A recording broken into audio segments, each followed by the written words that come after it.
Դանիելյան Ուբար, ինքս Արցախից եմ ու դիրքորոշում եմ հաղթան։ Երեք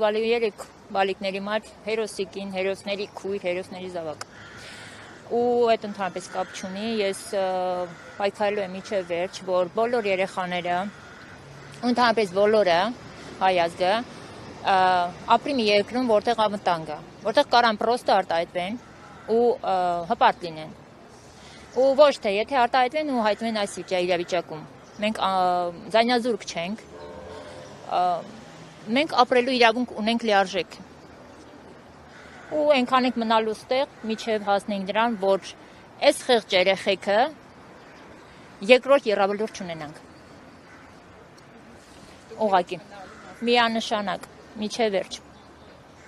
Ինչպես եք վերաբերվում այն տեսակետներին իշխանական, իշխանամերձ, որ այդ հարվածը ուղղված էր, հարվածի փորձը պետության ուղղված է եղել եւ պետության ղեկավարին։ Ուրեմն սենց ասեմ, բոլորը, մանավանդ մեր անչափահաս երեխաները, պարտավոր չեն, դեմքով ճանաչեն, որ թիկնապահներին, չգիտեմ, իրանց ուղեկցողներին եւ նմանապես։ Ու իրանք այդ կարգով իրավունք չունեին։ Մենակ նրա համար, որ երեխան, տղան, չգիտեմ, երիտասարդը